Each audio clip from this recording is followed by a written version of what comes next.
Good afternoon. Good afternoon. So I'll speak a little bit about the issue of the Titans. You hear the dogs in the background. That's my life. That's the usual life. I mean, the Nazi prosecutors are, as I said many times, they have a variety of weapons. Some are extremely unusual and cruel, but their most basic and common weapon is noise. The limited noise all around the clock. That's my life. That's where the Israeli put me. I cannot even get out, and of course, that was even before that. The rest it was always my circumstances in one way or the other, to the benefit of many strong people around the world that that are pedophiles and homosexuals and wanted like companions. So I paid the price of everyone, the noise. That's another just a reminder for you to, if you ask why we are all punished. Only not only the Israelis, all of you enjoy this subjugation of an innocent person, this cruelty, this hypocrisy of supposedly supporting progressive values while treating a sentient person like less than an animal, a farm animal. All of you. That's why you are all punished. Not only the Israelis. You are all punished because you are all guilty. And of course, there is one, very, simple fact that tells you everything you need to know about, like, the rest of the world, which is the fact that I'm still here. If they didn't make profit out of it, many years ago they would have taken care that I will not be in the prison. But I'm still here even to this moment, like still in these cruel terms, because they want their coffee and tea. They want it very much. By the way, it's not the first time that they say that they don't eat it anymore. It's at least the second time that, following the international scandal, they promise that they will never eat it, and they continue to do it. So don't be, even if they believe that they will stop eating it, history already, proved that it's not true. They will continue to do it, and they know for a fact that the thing that can prevent them from doing it in the future is not me, but if everything will be known in the public, and that's the main worry. The intelligence services of this world are worried much more, tremendously more, of the possibility that all these affairs will be known in the public than the destruction of the earth and the end of humanity. That's true. That's Homo sapiens. This is not the Israelis. These are humans. This is humans in the 21st century. The intelligence services, which are the strongest that are the strongest organizations of humans, they can care tremendously more. They are worried tremendously more about the possibility that their way of life and their true nature will be known in the public. Even if that will happen, people will not be able to touch them. They, from their own system of law, they didn't pass any law.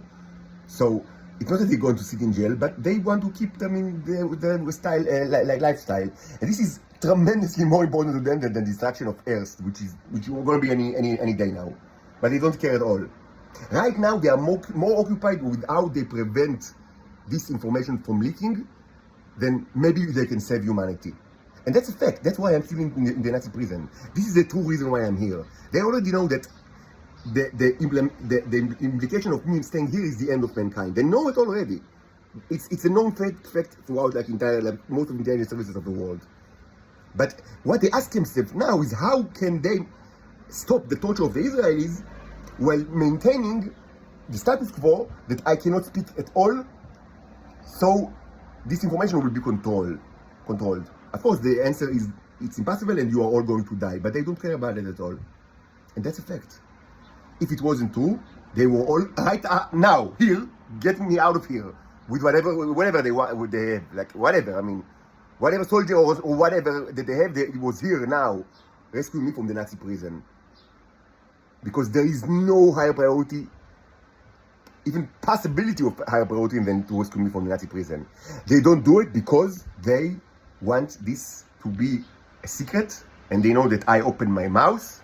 I never promised them to be silent, and I'm not going to promise anything at all. The only promise that I can give you is that if you will rescue me from this Nazi hell, and the window of time to do it is getting shorter and shorter, I promise you that not all of you will die. That's my promise. That not 8 million, that less than 8 billion will die. probably not much less. And I said it quite loud. The humans, as we know it, are a dead thing. Humanity is destroyed.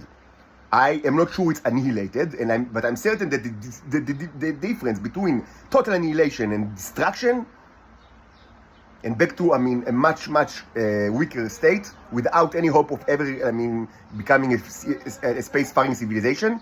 The difference is the difference between continuing movement of the mouse like you do now and moving arms and legs. This is the difference. I said very simply that you don't have any option of getting out of this in a good condition. The two options is major blow, major hit to humanity, such as that they will never become a space-faring civilization. They will be locked in Earth forever, and they will be much less than they are actually right now. This is one option. The second option is bye-bye Homo sapiens, zero Homo sapiens. These are the two options that I present you, and I'm not sugarcoating it. That's what you have. This is reality, and the difference between two of them is just the difference between speaking about how can I be rescued while the status quo of secrecy is maintained, and moving your arms and legs, and do it very, very quickly, very, very quickly. And arms and legs are not moving because the secrecy of their style, way of life is so important to them. It's much more important to them than total annihilation of humanity. And this is not the Israelis. This is the rest of the world. The Israelis do not have any chance. I always said it years ago. No, not a single human being will live in Israel. There is no question about it. And I said another thing, that this was actually known in the higher ups, or among the higher ups, before I was even born, before 1984. It was already known by God and by the higher ups that this state is doomed. That nothing will save it, because it's in the hands of the devil, and they cannot change the world. They will only be worse. My mission is it's something that I understood a couple of years ago. It's a mission to other nations, not to Israel.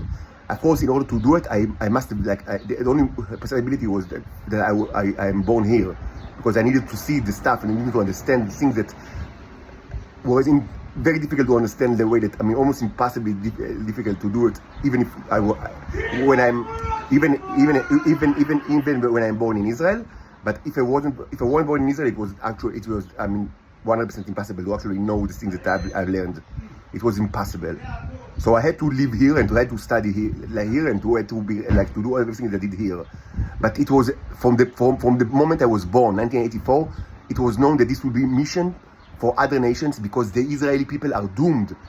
They already committed so many sins by the 1980s that it was impossible to rescue them from the hands of the devil. This is the devil, yes, this is the devil.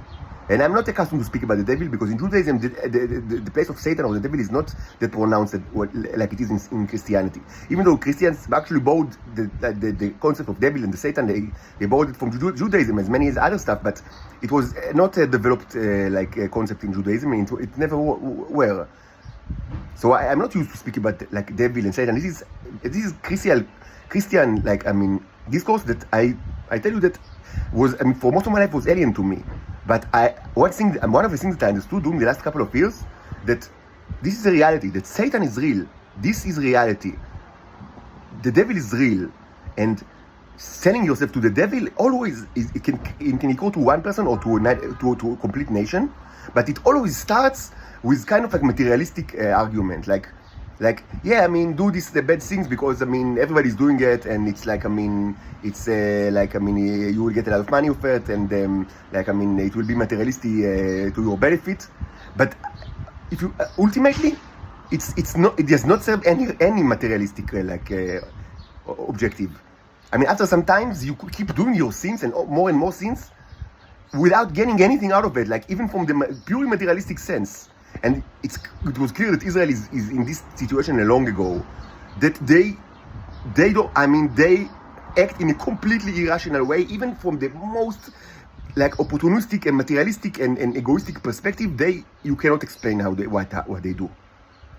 The only way to explain it is the theological, and maybe you can actually argue that it's psychological I would say, phenomenon of selling your soul to the devil.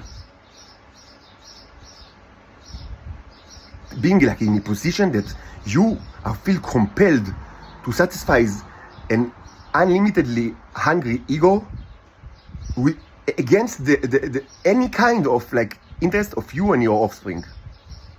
That's what the Israelis are right now. They do the way that they acted, the way that they treated me during, at least, I mean, certainly during the last couple of years, was not irrational from any perspective at all. This is actually was one of the problems of me, like one of the very many hardships that I had in my like personal journey in the last 4 years to understand reality. Because in order to understand reality, when you're in such a darkness and you cannot speak with anyone, you need to assume certain assumptions. One of the assumptions is the assumption of rationality, that everyone acts rational. And of course it's not true, because humans are not always rational. But I mean, you need to assume some kind of like logic, because otherwise, like, how will you connect the pieces of the puzzles? But they do not act rational. So I mean, rationally. So that was very hard for me to understand reality. This is the situation of the Israeli people. They are irredeemable. Nothing will save them.